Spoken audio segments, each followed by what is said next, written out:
Assalamualaikum warahmatullahi wabarakatuh. Watashi wa Hanif desu. Perkenalkan, nama saya Saradin Hanif dari kelas 4 SIDA. Di sini saya akan membahas tentang lampiran 2, yang mana lampiran 2 yang berjudul Sodo. Nah, berikut penjelasannya.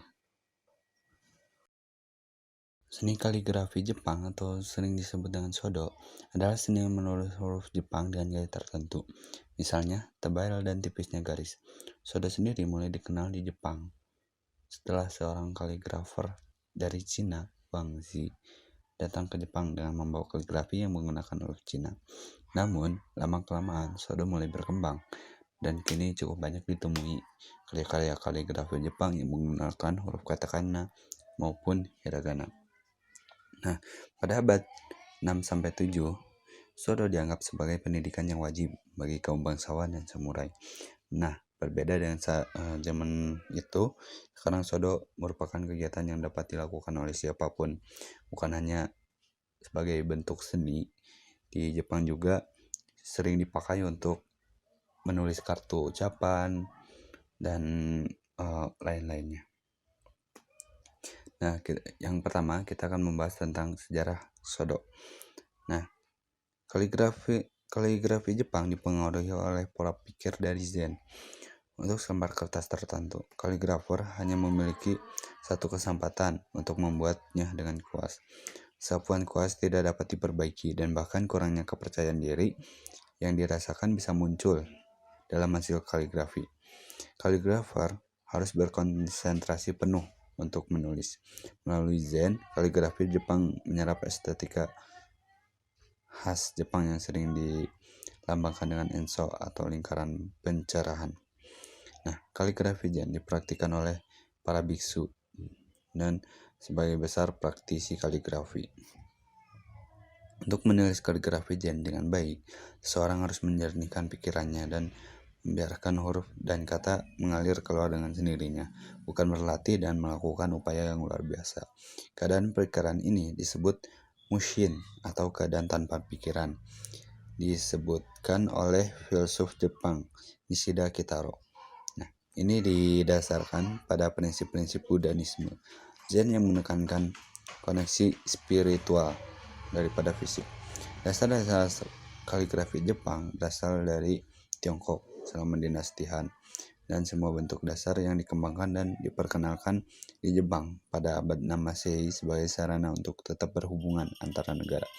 Meskipun elemen ideografis telah ditemukan dalam sistem penulisan sejak sekitar 2500 sebelum Masehi, manuskrip kaligrafi Jepang menjadi begitu berkembang sehingga dikagumi oleh budaya di seluruh dunia saat ini. Nah, yang kedua kita akan membahas tentang alat dan bahan untuk membuat sodo. Nah, alat dan bahannya itu yang pertama ada shintajiki.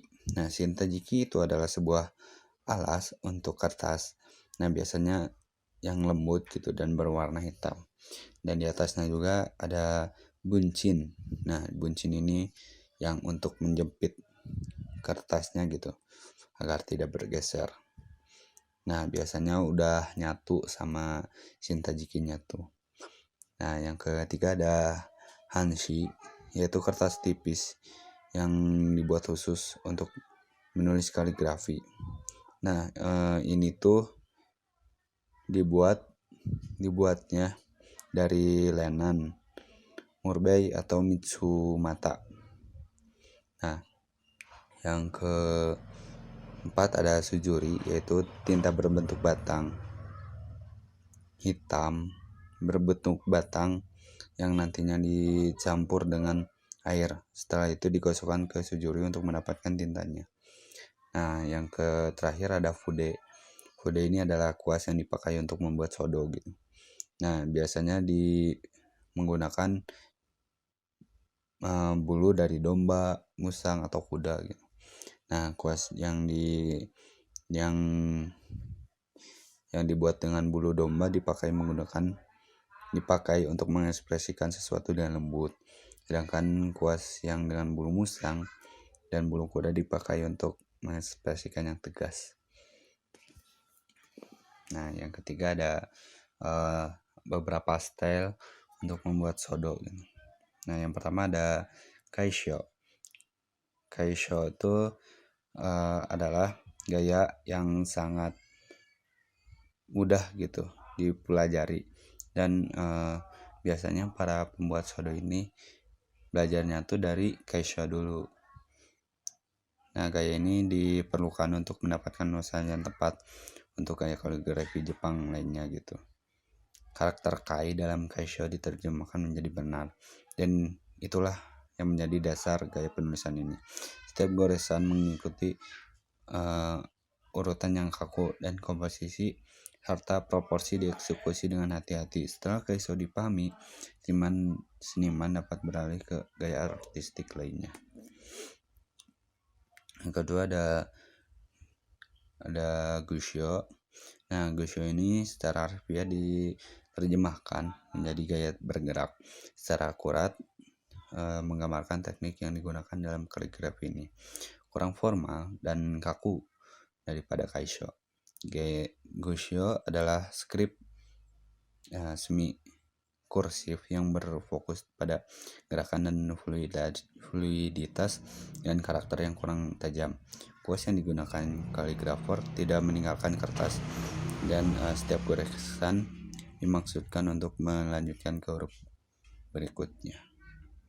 Nah, gaya ini menjadi lebih kreatif bagi seniman dan banyak digunakan sebagai gaya tulisan tangan sehari-hari di antara penulis.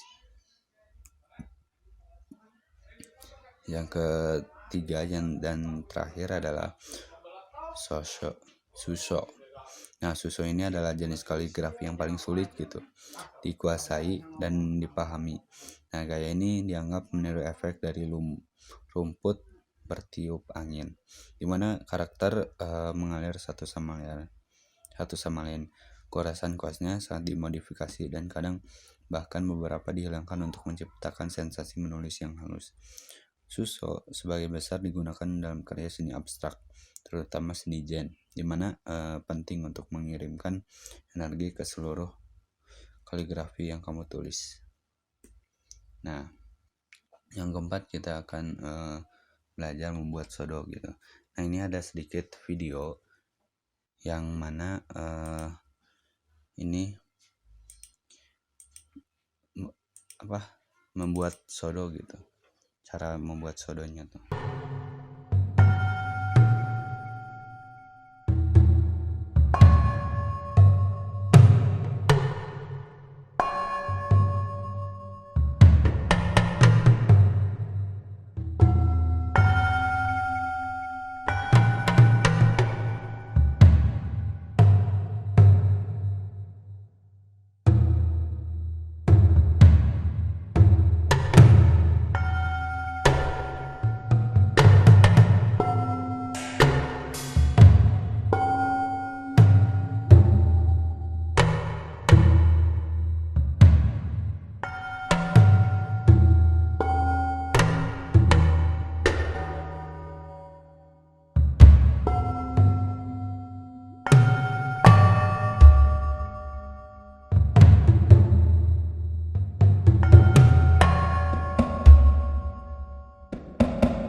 Nah, yang tadi itu adalah cara untuk membuat sodonya gitu.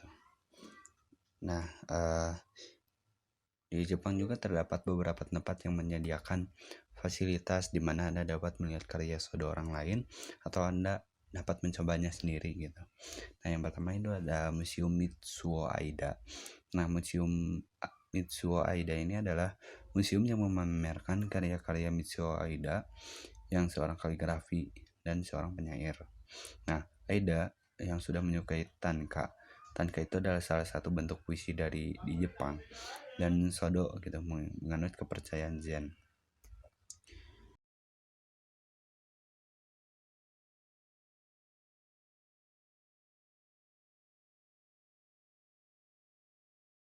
seperti itu. Nah, ada juga kelas Sodo Udoyoshi. Nah, kelas ini adalah kelas yang terdapat di Yushima, Tokyo, di mana siapapun dapat belajar gitu untuk membuat sodo dengan mudah. Nah, di sini juga disediakan instruktur untuk membuat sodonya. Jadi ada pembimbingnya gitu untuk membuat sodo.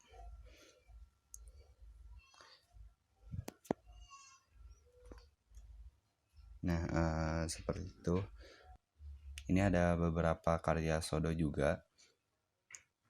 Beberapa sedikit karya sodo juga.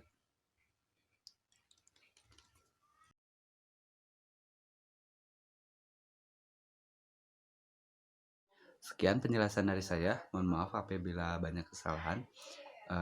Arigato gozaimasu. Wabillahi taufiq wal hidayah. Wassalamualaikum warahmatullahi wabarakatuh.